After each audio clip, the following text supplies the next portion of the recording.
Dans l'évangile de Jésus-Christ selon saint Jean. Le premier jour de la semaine, Marie-Madeleine courut trouver Simon-Pierre et l'autre disciple, celui que Jésus aimait, et elle leur dit « On a enlevé le Seigneur de son tombeau et nous ne savons pas où on l'a déposé. » Pierre partit donc avec l'autre disciple pour se rendre au tombeau. Ils couraient tous les deux ensemble, mais l'autre disciple courut plus vite que Pierre et arriva le premier au tombeau. En se penchant, il s'aperçoit que les linges sont posés à plat. Cependant, il n'entre pas. Simon-Pierre, qui le suivait, arrive à son tour. Il entre dans le tombeau, il aperçoit les linges posés à plat, ainsi que le suaire qui avait entouré la tête de Jésus, non pas posé avec les linges, mais roulé à part à sa place. C'est alors qu'entra l'autre disciple, celui qui était arrivé le premier au tombeau. Il vit et il y crut.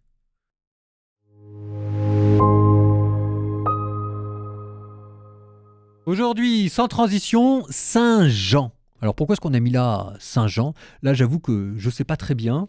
J'en profite pour sortir de l'oubli une des pages d'histoire à propos de Saint Jean, plutôt méconnue. On connaît Jean, le fils de Zébédée, pêcheur à Capharnaüm. On connaît Jean, l'apôtre, le disciple bien-aimé. On connaît Jean, celui qui a écrit les lettres, on connaît Jean, l'Apocalypse, mais il y a un Jean qu'on connaît un peu moins bien, c'est un Jean qui vivait à Éphèse. Ça, j'ai découvert ça en étudiant, toujours pour mon podcast La Bible en un an, mais j'ai découvert qu'on savait où Jean avait terminé sa vie, qui était à Éphèse. Alors Éphèse, ça vous dit peut-être rien, mais Éphèse, c'était la grande capitale religieuse de tout le Proche-Orient à cette époque-là. Éphèse, c'est la ville au milieu de l'Anatolie, c'était le grand centre de pèlerinage. Il y avait une fameuse statue qu'on appelait la statue d'Artémis, la grande statue d'Artémis, et tout le monde venait en pèlerinage là. Saint Paul y a établi une première communauté de chrétiens, et ça a été le jackpot. Cette première communauté de chrétiens a vraiment extrêmement grandi, est devenue très importante, au point que très probablement Saint-Pierre a dû se dire « Éphèse, capitale religieuse de tout l'Est méditerranéen, on ne peut pas la laisser comme ça, on va y envoyer carrément un successeur des apôtres, et non pas n'importe lequel, on va y amener Jean ».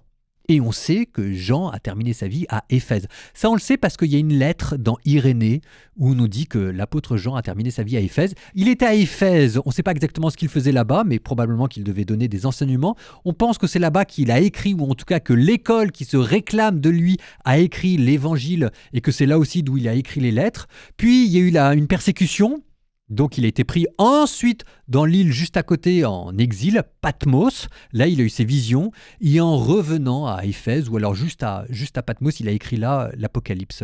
Ce qui d'ailleurs vous dit, l'Apocalypse qui est destiné à 7 églises, Smyrne, Pergame, etc., Thyatire, ce sont 7 églises qui sont disséminées autour d'Éphèse. Bon, ça c'était pour le plaisir de parler de notre album de famille, aujourd'hui Saint Jean, de vous parler de cette ville complètement passé aux oubliettes, personne ne sait mettre Éphèse sur une carte. Pourtant, il y a une très belle lettre qui s'appelle la lettre aux Éphésiens, et pourtant, c'était une des 4 très grandes églises, la capitale religieuse. C'est de là d'où on a écrit l'Apocalypse. C'est là aussi où Marie a fini sa vie terrestre. Parce que si Jésus avait confié Marie à Jean et Jean à Marie, et qu'on a demandé à Jean de déménager à Éphèse, et bien avec lui, parce qu'il prenait soin d'elle, Marie est venue s'établir à Éphèse. Et c'est de là aussi, dit-on, qu'eut lieu l'Assomption. Donc ça méritait d'être dit tout ça. Comme pénitence, ou plutôt comme effort du jour, essayez de me trouver sur Google Maps où se trouve Éphèse. Comme ça, cette homélie aura servi à quelque chose. Et encore, joyeux Noël!